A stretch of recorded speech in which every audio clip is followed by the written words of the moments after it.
opportunity to meet by phone a couple times, and then finally got to meet in person on our field trip.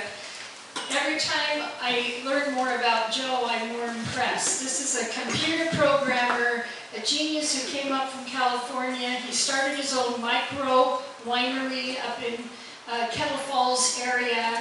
He has his fingers in lots of things, including being the president of the Heritage Network for Stevens County's Historical Society. And so he has helped run some programs that are really impressive, like making sure that people's ancient photographs are scanned and kept for history. He's helped rebuild the Kettle Falls Historical Society Center, and most recently, he's working on the 200-year anniversary of the Hudson Bay Company coming to Fort Colvile, which is what they called it that first time, and the David Thompson canoes that were made in that area. And if I botched any of that, you can correct it in your rebuttal, Joe. But with that, I'd like, with great pleasure, to introduce you to Joe.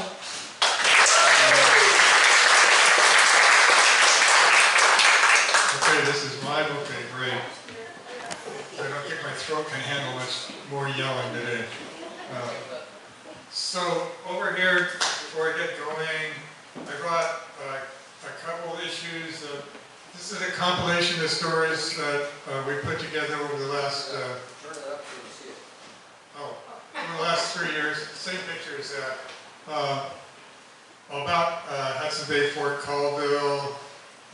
They were published in a local paper up there, the Silverado. There'll probably be some more added to it. It's sort of a work in progress. But if somebody wants to pick one up and donate to the bicentennial, that'd be great.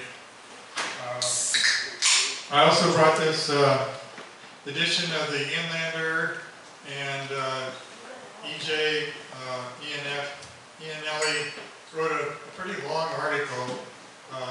It doesn't start until halfway through this magazine, but about Hudson Bay, Fort Colvile, and the events going on this year. So if somebody is interested in checking that out, you can come up and get one of these copies that I have here.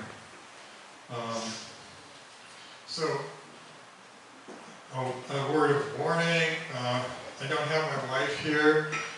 She usually cuts me off when things go too far. I don't think my cousin is up to the task. So we might go a while, and so to prepare for that, I'm going to talk about a bunch of initial facts and figures about Hudson Bay, Fort Colvile, and then I'm going to go into the things that were going on kind of at the same time and influenced a lot that, happened. So I just get started and we'll roll with it. If you have questions, interrupt me. I'm interrupt driven.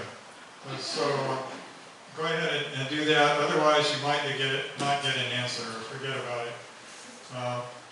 So here's a boring graph of the global population starting, I think, in 10,000 BC. As you can see, there are 7 to 8 million people alive today, and it doesn't equal everybody that was alive up to this point, but in some places it kind of does. So there are a lot of people alive today, and I talk about that because this is a graph of lifespans. So back in the area that I'm going to be talking about of 1825, when this fort was established, the lifespan was like 40 years. And now we have a lifespan of 80 and headed towards 100 years. So a lot of things happen to these people in their 40 years. Things are happening a lot faster now, and we have 100 years. So it's all right to feel inundated, but boy did they get inundated too. At first you don't think about it, but I'll try to elaborate that. Just so you can put it in your mind, if you've been, a lot of you were on that tour and went up to the Kettle Falls Historical Center and Mission Point where it is. And this is a map of where Hudson Bay Fort Colvile was along the Columbia River, which is now Lake Roosevelt. And now this is all underwater, but there were 600 acres, pretty much close to a square mile of land that was under cultivation at the fort when it got going.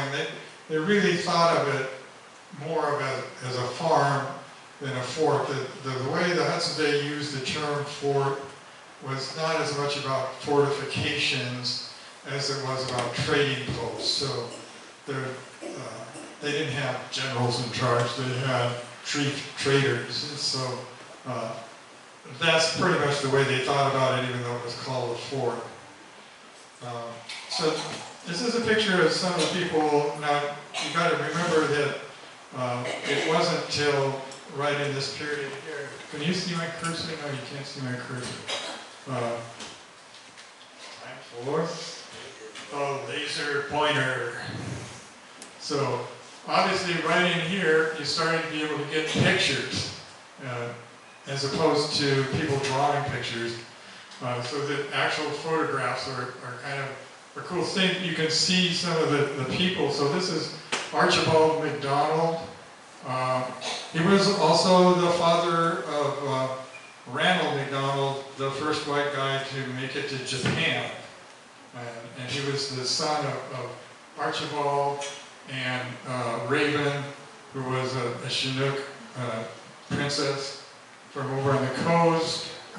And we'll get to his cousin, Angus McDonald, who was probably the most important trader that was in charge of Hudson Bay Fort Colvile.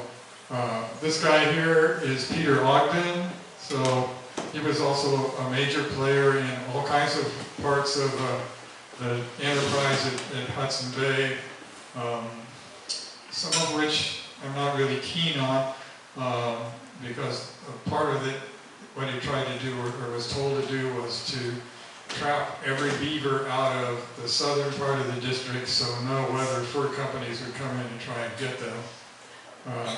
This is a picture of A.C.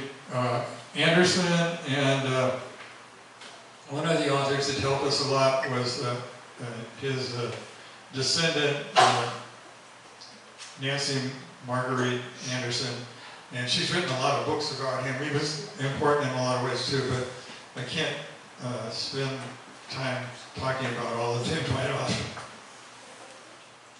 So this is a continuation of the same era, and this is a picture of Angus McDonald. You notice the yellow line up there. In the fort existed for 46 years, and in the majority of it, Angus McDonald was in charge of the fort. So his personality and his rapport with the native tribes there was really important. His wife was native, and we'll meet her later, and she was an incredible woman too, and so was his daughter. So there were a lot of interesting people involved in the history of the fort. This is a graph that kind of compresses those people with a chart underneath of the number of furs that they collected over that period. So in peak years, they were harvesting 20,000 furs a year, and they were shipping them down the Columbia in these boats that we'll talk about later. You notice that this chart ends around 1850. In 1846, they established the border between the United States and Canada, and instead of shipping their furs down the Columbia, they had to transport them up to the Fraser River and down to Victoria by way of Vancouver. So that kind of put a damper on that. The fur trade died out kind of its own strength, but you know, it took a while. A lot of people ask me at these things, how many furs were returned. So this is a chart of the return of how many large beavers. Now this is over the period of 24 years. So 31,609 large beavers and another 15,694 small ones. So 50,000 beavers almost came out of this fort. You can imagine what that did to the ecology and the whole environment of the area. And that wasn't the biggest thing they were shipping out. If you look way down here, in that same period, they shipped out 179,000 muskrats, because their furs were valuable too. And marten and lynx and red fox and silver fox and black bears and brown bears and fishers and wolves. There were a lot of other furs besides beavers, and most people think of the fur trade as being mostly about beavers. Obviously it was about a lot of other things too. Let's see if I can do this way. So this is a picture of the formerly called Friends of Spokane House, now called the Northwest Fur Trade Historians. Are a lot of you familiar with who these guys are? I would think so. A lot of them, like us, are in this room, are kind of old, but they still get out there. For this last encampment, they camped out overnight and slept in bearskin rugs and on these tents, even if it was raining. They're a pretty hardy bunch of guys related to the mountain men, which were more independent fur trade guys that went from fort to fur trade post to fur trade force, trying to get the best deal that they could for the furs that they had. The free trappers, they were called. But a lot of people get sort of a static image of what happened during the fur trade, and this would be a classic picture of what that image was, and they had a lot of skills. For instance, Paul over here can show you how to speak in the sign language of that the Indians used for trade. Before white people were here, the Native people had a fur trade, or not just furs, but they had a trade network that covered the whole United States. They didn't all speak the same language, but they had a trade language that was signs, and they could negotiate and do stuff that way. And the fur traders picked up on that and were able to use it. And they also were able to survive by marrying Native women who knew how to live in the wilderness and kind of took care of them. On the farm part of the fort, this is just 1 year in 1838, so it had been there for 13 years, and they harvested 4.5 tons of fine flour and another ½ ton of coarse flour, and a ton and 3/4 of wheat, and corn and peas and barley and oats and buckwheat and potatoes and ham. They exported ham.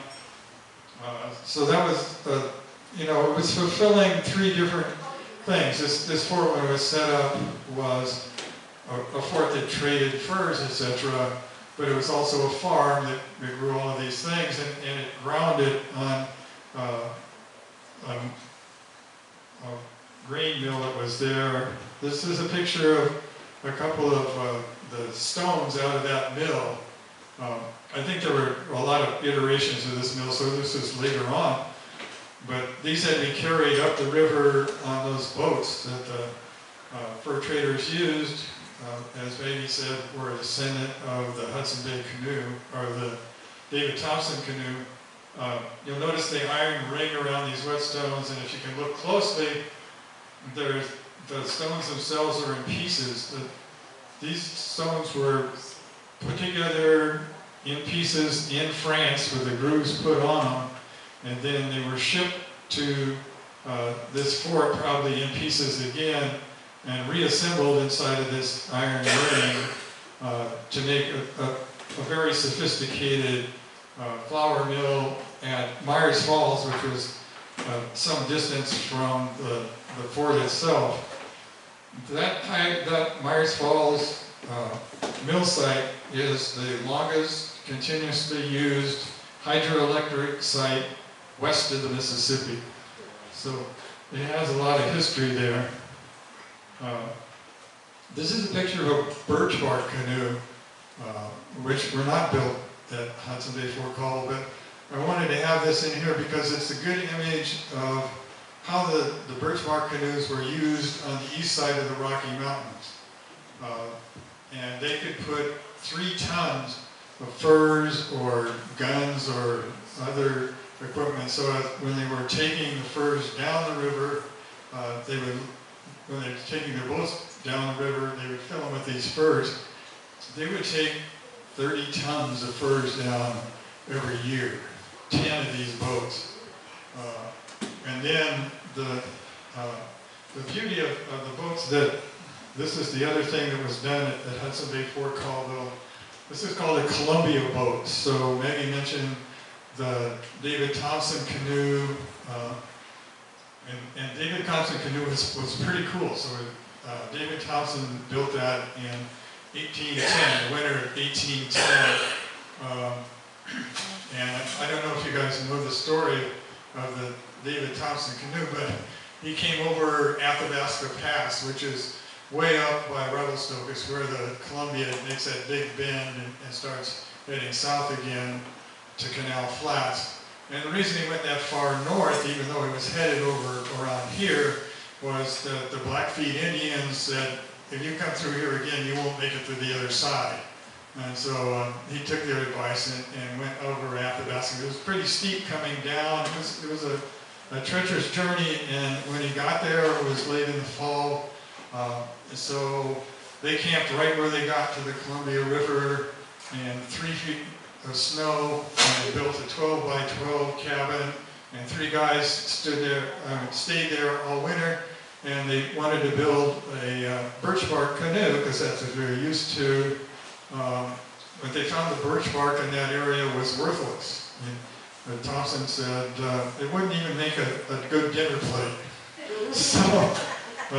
So he had to come up with something different, and he came up with building a canoe out of cedars. They had big 3-foot cedars around this cabin that they had built, and they cut those down with their axes and little saws and wedges and whatnot, and split them out by hand into planks, and then put them together.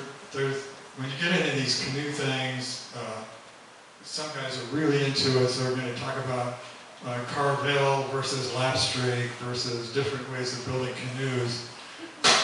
And this one, I think the first one was Colvile. It looked like a sieve. They had a lot of trouble with that, but it was 1810, and he took it up to the top of the Columbia River, and then down the Kootenai River, and then eventually onto what's now called the Thompson River, and to Coeur d'Alene, and onto more like Sandpoint, and over to the Pondray River, where, if you guys know a lot about the Pondray River, I'm going to go on now, but the Pondray River originally geographically flowed south into the Little Spokane, and during the Missoula floods it was blocked, and so it forced its way north through limestone caverns and really steep, so that the river was slashing across the walls this way, and then the other side, there was only 30 feet wide or something, but 300-foot cliffs. It was not navigable. You couldn't take one of these boats back down the Pondray River and get to the Columbia, and so instead they just stopped there and went overland and to Spokane House. So Spokane House established by Jaco Finlay in that winter of 1810. So when Thompson finally got there, He had got there by building another couple of those boats, and he and Jaco got together and they went to Kettle Falls and built another one of these boats. And over the course of that 1810 to 1811, they built up to 9 of these Columbia boats. At that time, there were still David Thompson canoes. Canoe enthusiasts were really into this, and a whole bunch of them came down in 2010 for the 200th anniversary of the beginning of these canoes. So it was an important thing in the history of the fort and in the history of canoe making. I wanted to this so after they didn't have to split those up by hand, they did them in a saw pit. So to make a board back then, you had to take your log and put it over a pit with one of these saws. So the good part of being on the top was you didn't get all the sawdust dumped on you while you were underneath. The bad part was that you had to pull up the saw every time up, and the other guy could just pull down. But hopefully they traded places, but it was a hard thing to do, and this became like the biggest thing, or the long suit of Hudson Bay Fort Colvile, that they built these Columbia boats. They built over 100 of them there. All the boats on the Columbia River for the Hudson Bay were built at Fort Colvile. So I'm going to put Fort Colvile into some perspective for this part of it. And so in this chart, I've got the yellow line there is the lifespan roughly of Hudson Bay Fort Colvile. And what I have going on before that, primarily going back to the Ice Age basically, was the Kettle Falls fishery, and then in 1500s, in 5,000, let's say 1500, 1492 technically, Columbus landed, and then the French fur trade started up like 50 years after that. The English colonies started to come over. Hudson Bay itself was established in 1670, but there were other trade companies even before that. But around that same time, the slave trade started up and people were bringing slaves over. And around 1700 was the Enlightenment, where they started thinking, well, maybe kings are not such a good thing. We're still trying to work on that. But in that same period, United States independence happened. So Hudson Bay Fort Colvile was established like 50 years after we had a nation here. And then lots of things are going on back east, and we'll get into that. But this was still the frontier, and not much was going on in some ways, and they hadn't explored it all. But by the end of it, by the time that Angus MacDonald was here, the United States went through the Civil War. And even way out here, we're not immune to that. A lot of things happened at Hudson Bay Fort Colvile because of the Civil War. We'll get into that. And since then, in these same units of 50 years, we have the First World War, the Second World War, computers being invented, and at the end of that, I put artificial intelligence. I'm not sure what that's going to mean, but the takeaway is a lot of things can happen over a lifetime. So this is what the fort kind of looked like. What am I going through? It's not going any further.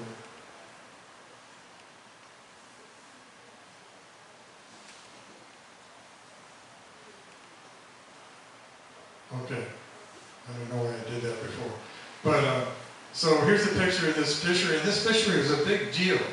People came from hundreds of miles, 5 tribes would come down to Kettle Falls, because at that point, the fish had to jump over the falls. The falls were caused because, in that particular part of the Columbia, it's quartzite rock, which is really hard.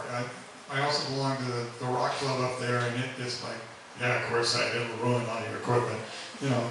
So it was hard for the Columbia to cut through that quartzite rock, and that's why the Kettle Falls were there. But it was also hard for the salmon to get over those falls, and the natives there had figured out that they didn't want to harvest all those salmon, and they didn't want to start harvesting them right away because those salmon would go up and spawn and come back down, and eventually would come back again.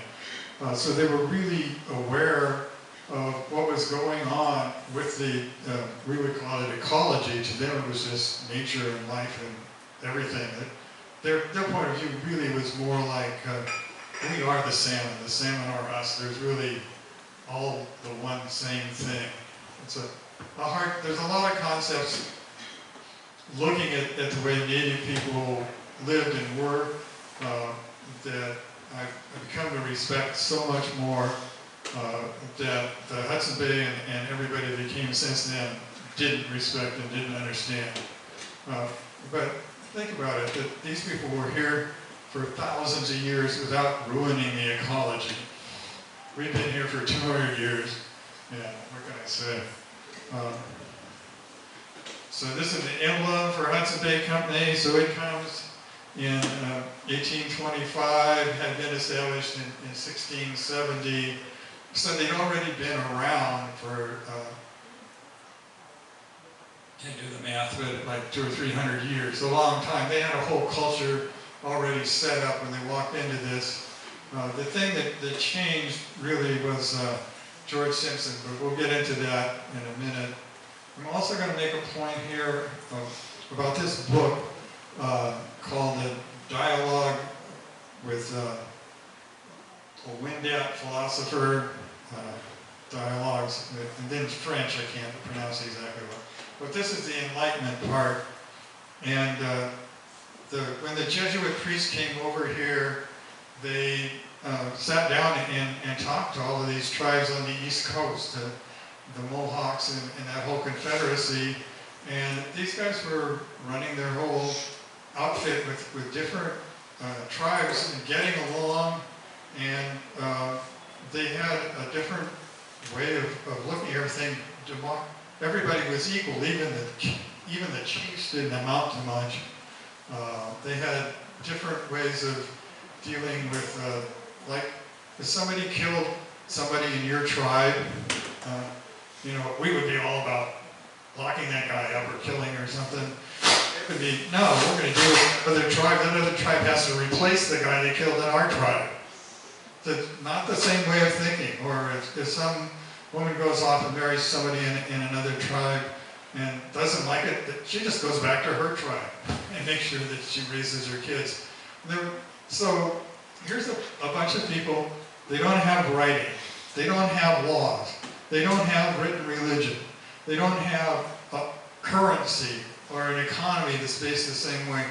All of these came in with the guns and the knives and the pots and pans and needles and other things that the fur traders had. So it was a very big series of changes in very short order.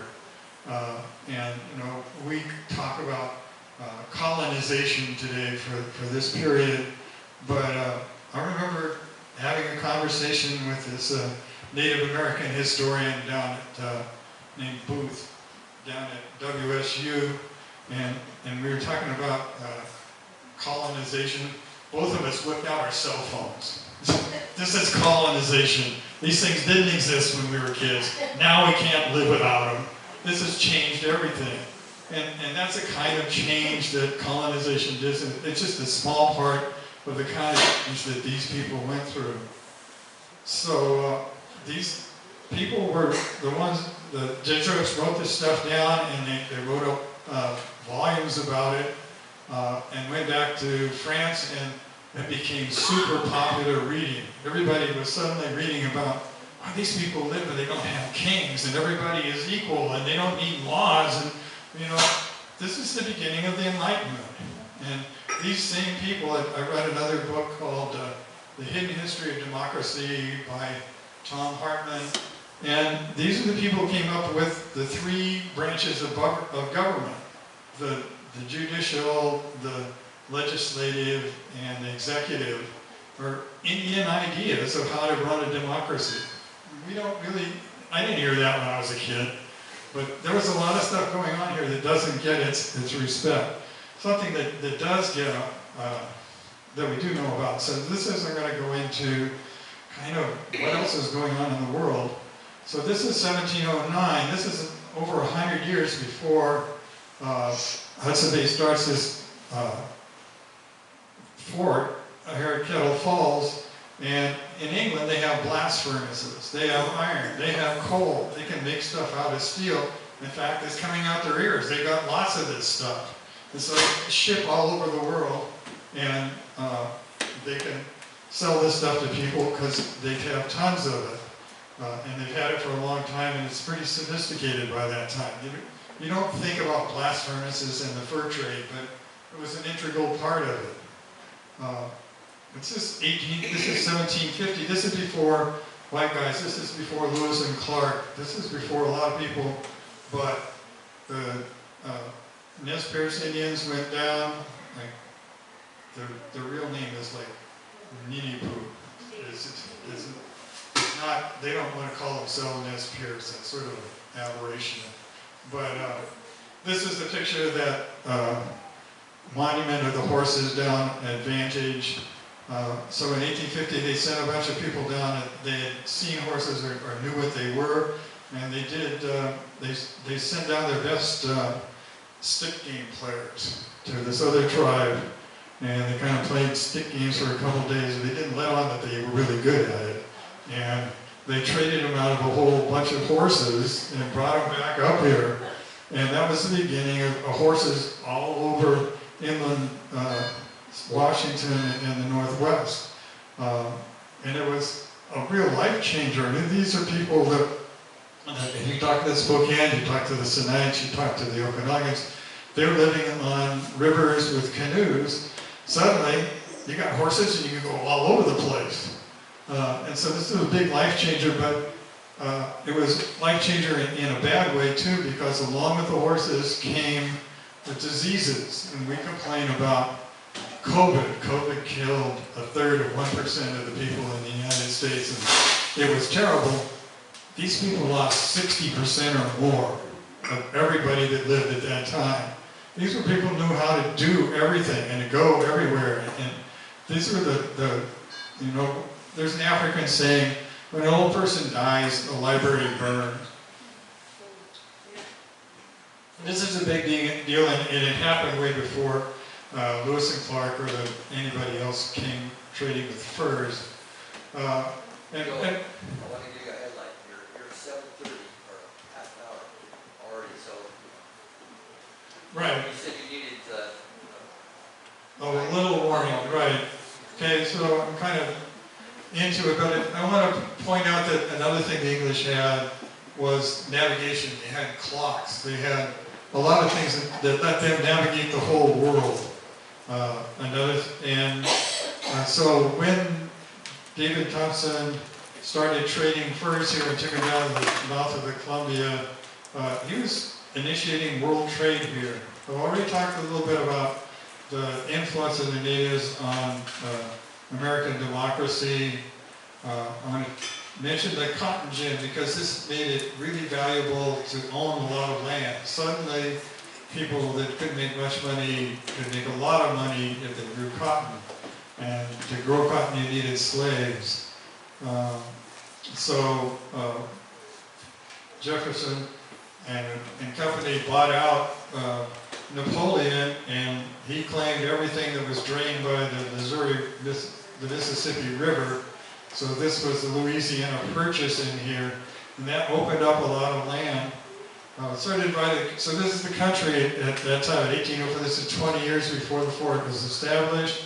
You've got a bunch of Americans in the red part over here. You have the Louisiana Purchase, which is being quickly sucked up by people wanting to farm. We have the Spanish already embedded in the bottom part of the American Southwest. And this little gray area up here is us, the place that agreed to work along with the British. It's a picture of Spokane House, and there's a lot of stories along with that, because it was built by another fur company, and I'll get to that in a minute, because I'm going to go back to 1811. This is a picture of how David Thompson, I was mentioning, built his canoe. He came over at Athabasca Pass, and he went up this way with his canoe the first time, and then he went all the way down to the Astoria in 10 days with one of those first canoes he built. And then he was able to empty that canoe when they had to go to the waterfalls and take it all the way back up the river and up the Athabasca Pass and go all the way back to Hudson Bay. This is some of the drawings from his works about how to build those canoes. This is that bicentennial in 2011. All the canoe people coming down to Kettle Falls just because of that David Thompson canoe and its subsequent. This is a model of what one of those canoes looked. The Columbia boats, which were much more sophisticated. This is after 15 years of development. They got really good at building these boats. Then we have the War of 1812. Which convinced the American fur traders in Astoria, named after Philip Astor, John J. Astor, and the British basically said, okay, we're going to bring our warship up the Columbia, and we're going to blow Astoria off the face of the earth, unless you guys get out of the fur trade here. And so they sold all their furs to the Northwest Company, which eventually merged with the Hudson Bay Company. And that happened in 1821 under the leadership of George Simpson here in the suit. He was also responsible for sending Spokane Gary back to learn English and religion. And this is a picture of his cousin, who he married late in life. And caused no end of consternation by lots of people, but kind of changed the culture there. So this is the people from Spokane House moved up to Colvile, and they didn't like it that much. So I have where I live on the Columbia, there's a place called French Rocks Boat Rock. That's because all these guys that were in the Northwest Company spoke French. They were French Métis, and they were used to hanging out at Spokane House and having fun during the winter. And then they had to merge with the Hudson Bay Company, and Hudson Bay with George Simpson said, well, no, you're moving out of Spokane, you can't build boats there. They're 60 miles from the Columbia. We need to be on the Columbia. You guys move up and build this fort up here. They were not glad about it. These guys were French, and their religion was pretty much Catholic, and they liked to have a good time. And the British were bean counters and wanted people working all the time and kept very meticulous records of everything and wrote about it extensively and reported back. And essentially the backbone of the original corporation is Hudson Bay, which went bankrupt this week. So carrying on with that, these are early events in the history of the fort, but I'm in a hurry here, so I'm going to skip over a bunch of those. The other thing is McCormick's Reaper. So these twin things, this is 1831. With a cotton gin, if you're in the south, and a Reaper if you're in the north, you can make a lot of money controlling land and farming land. And that was driving a big wave of Americans, settlers, across the plains and creating all kinds of havoc as they were heading out here. We'll get to that in a second, rushing through. There was also a bunch of, in 1838, these people, Mary Walker and Ecana Walker and Cushing Ells started a Protestant mission. So we had kind of the St. Paul's mission that a lot of you guys went to up at Kettle Falls. We had near the fort, the Shamokin Mission, and these Protestants down there that were there for almost 10 years and didn't convert anybody. But 200 Indians camped outside of their little fort and were learning all they could, and these guys were learning all they could about the Indians. And I have an article about the fire that happened at Shamokin Fort and the tales of the Indians that the missionaries wrote down about Big Feet. Because the natives were afraid of those, and eventually there was some other stuff that went on with, is still going on with Big Feet. On the other side, Father Pierre Desmet was one of the Jesuits that was up there at Fort Colvile. So here we have a picture of what happened after 1846. They had to take their horses and furs north to Canada, the Fraser River.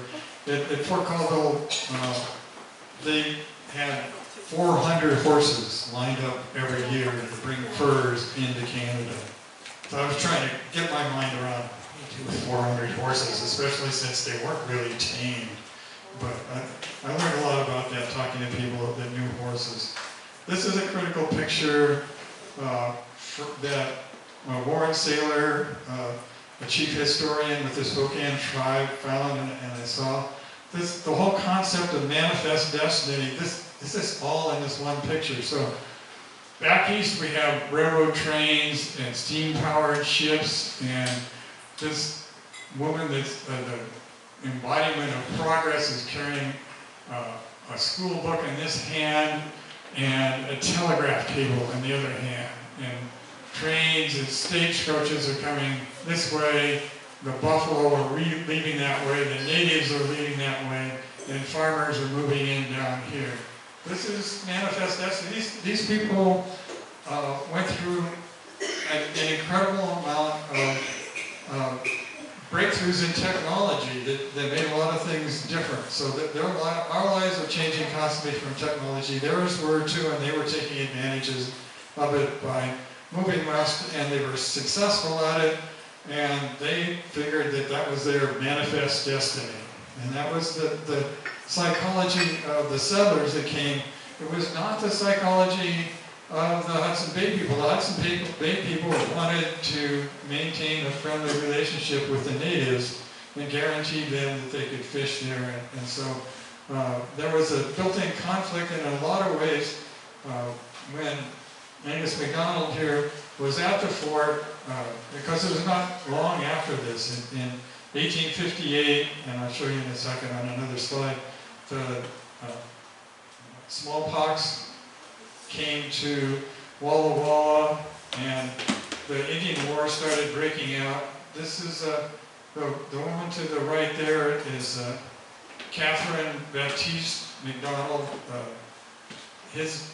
Angus's Indian wife, and she has an incredible story of going all the way down with fur traders before she married Angus to the Gulf of Cortez, the Sea of Cortez, and crossing the Colorado River down there.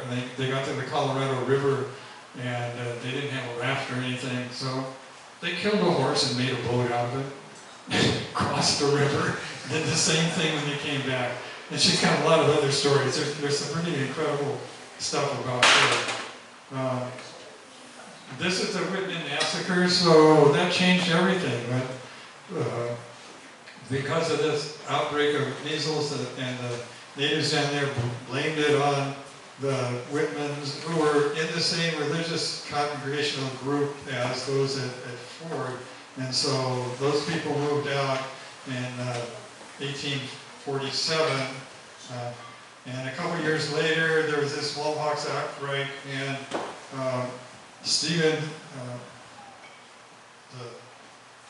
Isaac Stevens came from Washington, D.C., really, and became the first governor of Washington, and spread it off from, so they broke up the Oregon Territory, and he went directly to Hudson Bay Fort Colville and talked to Angus MacDonald along with McClellan, and they were not only being the governors, they were mapping the course of railroads coming out to the west so that they could bring equipment and arms and commerce and the whole thing that settlers were trying to do at the time.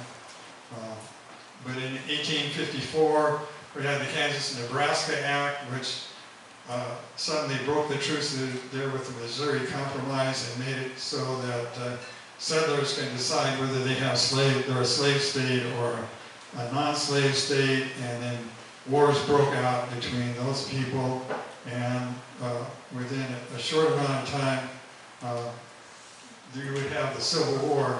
Before that happened, the Steptoe defeat at Bank Creek. Steptoe was trying to bring a bunch of troops up to the Colvile area and establish military Fort Colville. He didn't make it. He ran afoul of the natives there because people had told them, including Stevens, that troops were not going to be going through their territory, and here they were going through their territory, so they got mad about that and ran him out. But you can't really run the U.S. military out, so the next thing that happened is that Pinckney Luganville came up and established military Fort Colville a little bit north of where the current city of Colville is.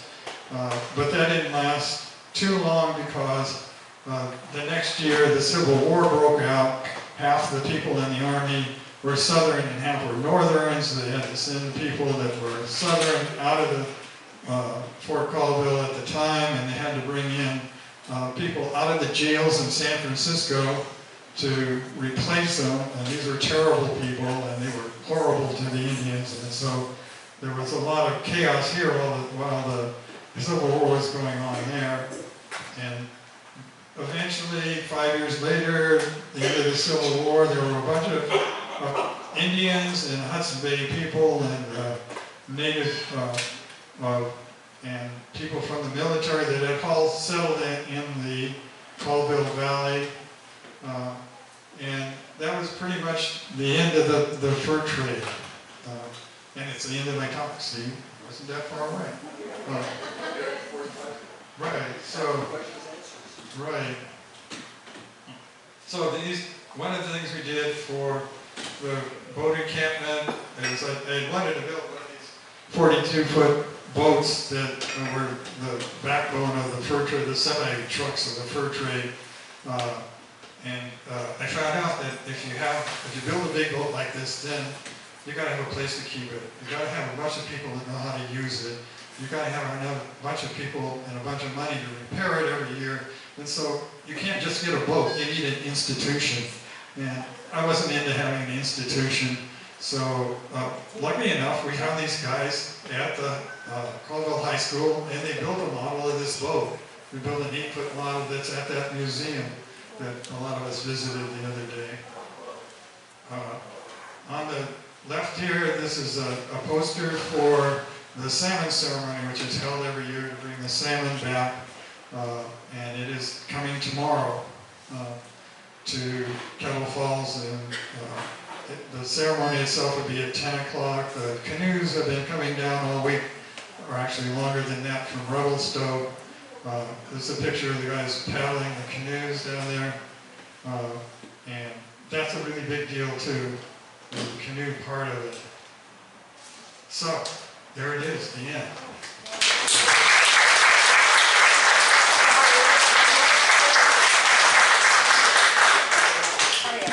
Questions and answers?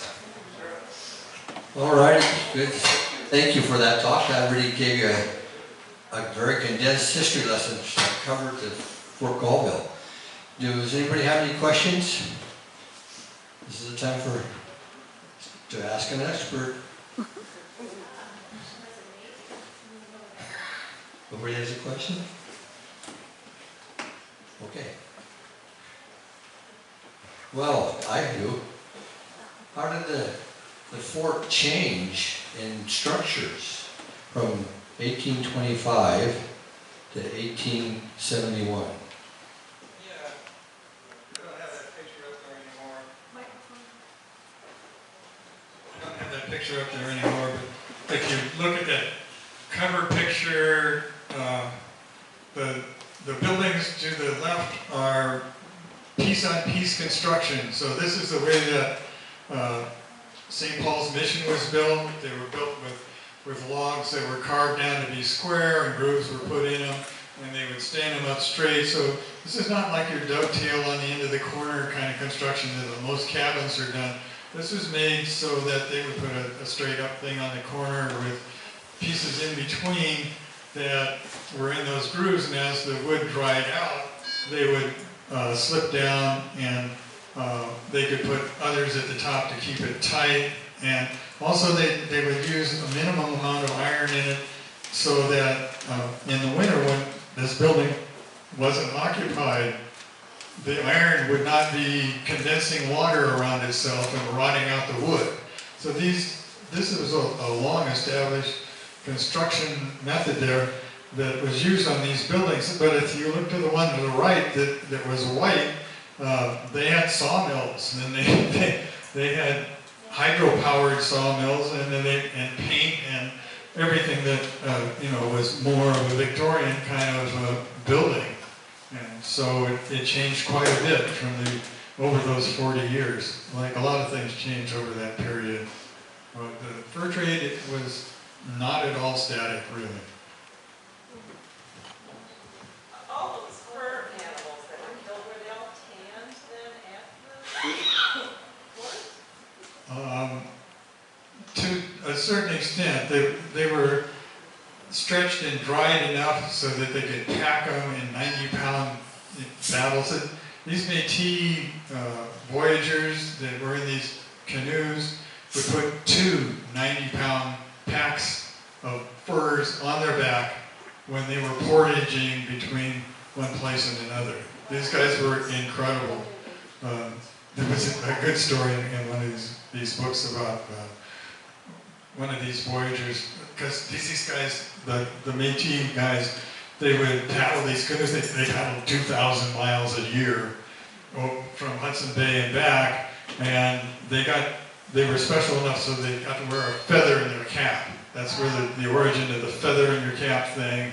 And so when they would come into a place, they would kind of stop and get cleaned up, and then they'd be singing loud songs in French as they came in. So they came into the fort one time, and one of these English bean counter guys was, bossing them around because they were all the bosses and saying, "Okay, so you're strong and stuff. Can you help me with this barrel over there? Can you put this on this table here?" And he goes, "Okay." And then he got over there and he found out what the guy was up to. It was a barrel full of nails. It was immensely heavy. But the Métis guy, "Okay, I see what's going on here." Picked up the barrel, put it down on the table, broke it in half. So, yeah, the Métis guys were pretty incredible. So tell us about the event in October. So, a lot of things, are kind of entertainment. One of the things that the Warren Sailor from the Spokane tribe said is, I do a lot of talking about history, but I don't go places to talk about history as entertainment.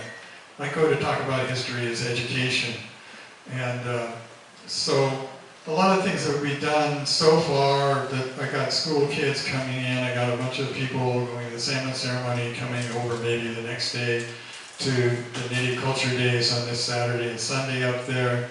But it's the middle of the summer. You're not going to be sitting around and doing stuff. You're going to want to have your kids have things to do and, be a family affair. So over the period of working on this, I have a mailing list of like 100 people that are interested in history and what's going on. And a lot of them are authors and historians and know a lot of stuff. I've learned everything from them. And what I want to do most, and what we're going to do in October, is sit down with a round table of historians and authors and talk about the impact of this fort today on us. What are the rolling things that have happened that are still going on, that the Native tribes are recovering from and dealing with today. So I'm really looking forward to that conversation in October. We're going to hold it at the Mystiqua Hotel, a really fancy new hotel. So the natives come a long ways to bar none, the fanciest, best building in all of Stevens County, right there south of Chewelah.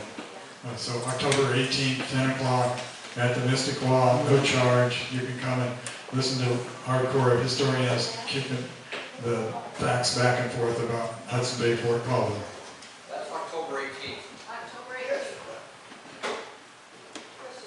So, Hudson Bay Company was active there. How many fur traders had families, wives, children? A lot of them did, and there are really good books written about the relationship of fur traders to women. People like Angus MacDonald and Archibald, and a lot of them were really faithful to their native wives and, good people. But a lot of them, when their time with Hudson Bay Company was up, they were gone and they didn't take their kids or do anything about it. So it was a real mixed bag that way. But a lot of, you really couldn't survive in the woods without a Native American woman. I mean, they knew how to hunt, they knew how to make everything. They were making moccasins and snowshoes and stuff for these guys every day because they go out and break them within, a week. And so it's pretty hardcore work, and and they had a lot of things to entice these women. They had needles and knives and pots and stuff that Native women didn't have. It's like the rich guy next door. Let's move in with him, And so they did for a while. And when the Hudson Bay guys, if they did skip out, they would go back to their tribe. The tribe had their back. The tribe was all about maintaining the tribe and health. Hudson Bay was all about making money.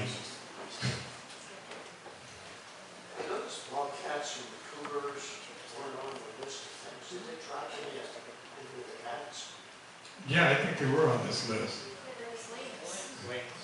Lynx and bobcats. I think they had cougars too. Anything that had fur, they were, the big thing about the beaver fur was that you could scrape it out and you could felt it and make these really good waterproof, long-lasting hats like the top hat that Lincoln wore and all those guys. Those were beaver hats too. And the whole story about Mad Hatters, because they were felt with mercury. And so that got to you after not too long. And that was part of the whole, people recognized what was happening to these people that were making these hats. So the beaver was really important in the English trade, but all those other furs that were going over to China, those other furs were probably... They were valuable too. I mean, these were exotic things from the other side of the world. And you have to look at so they could take these, and the Russians up in Alaska, George Simpson made deals with the Russians. George Simpson went up to Alaska, across the strait, into Mongolia, all the way across Russia, back to England. He went around the world while he's in charge of the fur trade at Fort Colvile and the rest of the fur trade stuff. Yeah, so the fur trade kind of ended in the 1850s, about 80 years before dams were started to build on the Columbia River. How did the native populations, was there any recovery during that period of time, or so after all of the beaver and all these fur animals have been taken, was there a recovery, or A recovery of the fur animals, or a recovery? of the fur populations? I'm not really an expert on that, but I don't think it ever came back fully. And certainly, you guys know what fish wheels are? Yeah, those devastated the whole salmon run, long before they had the dams. And so, the whole native way of life completely changed. But they did have some more tools, and they were building cabins, and they were kind of trying to accommodate themselves, but they were forced onto these reservations by Isaac Stevens, and they were not very well surveyed, and they got screwed year after year. If you read the indigenous history of the United States, it's genocide.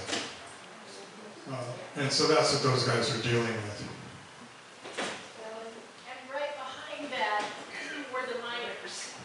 Oh yeah, we didn't mention that, so. right behind this, when this ended, the miners came in. Right, so 1852, a Hudson Bay guy, Joseph Morrell, found gold in the Ponderay River as it comes into the Columbia, right on the Canadian border there, and word spread. This is just a few years after the 49ers were down in California. The 49ers came up here in droves, and they didn't give a damn about Indians, and they were just hellacious people. But I'm sorry, I'm in a rock club, and they all like pan gold, and I don't mind that myself. It is kind of hard, but the gold rush was a terrible thing. The only lucky thing about it is they found more gold in Canada and Yukon, and these guys moved.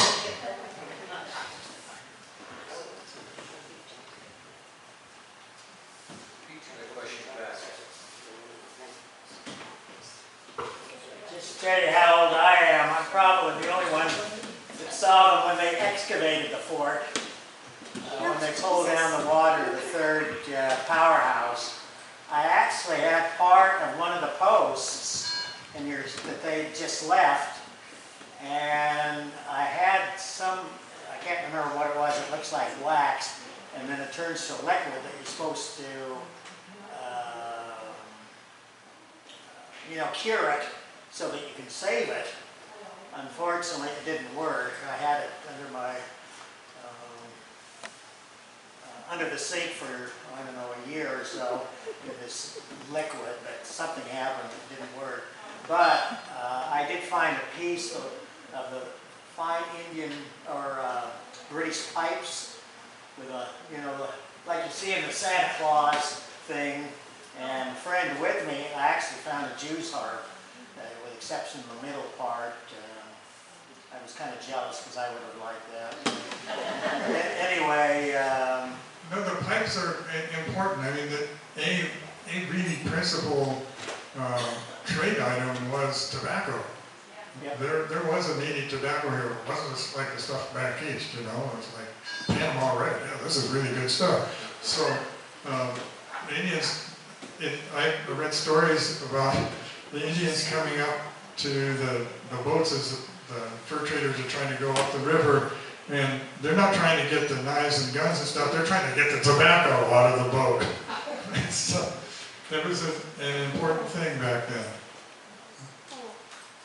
Can you all help me thank him? It's 8 o'clock, so last question, and then Jeff, last question, but then let's thank him. With the establishment of the U.S.-Canada border, what exactly was the status of Hudson's Bay Company being a British company inside the U.S. border? So the U.S. recognized that they owned that property where the fort was, and kind of to his dying day, Angus MacDonald was negotiating with the United States to pay him back for that property that they took over at Hudson Bay Fort Colvile. So yeah, the status was, more or less peaceful, but there were a lot of legal matters and claims to settle. Did they pay taxes? Somewhat, but we could go into that. I mean, Hudson Bay until just recently owned Macy's. Hudson Bay owned a lot of stuff as they evolved.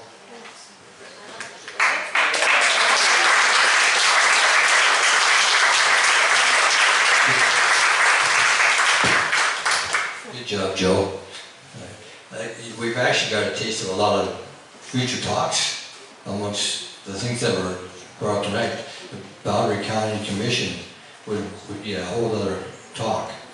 So Joe, as a very select guest here, we have a couple of our past Pacific Northwesterners, and the two that I had in my group was, one was Seth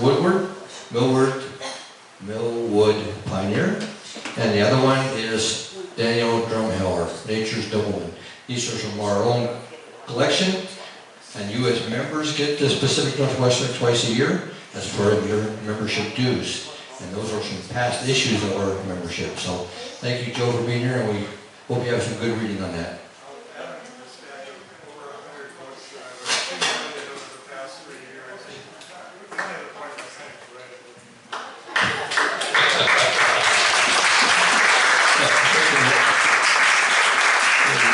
Another book in your library. Okay, so remember, the next event for us Westerners is July 31st at Ann Fackenthal's house. There is no meeting here, July or August. And then in September, we'll see you back here. And Maggie, tell us again what Dave Reynolds is going to talk about the Bing Crosby. Bing Crosby and the Green Crosby Museum. So, thank you. Lauren Harris. What's that? Lauren Harris. Lauren Harris as well. Okay, good. So, thank you for being here tonight.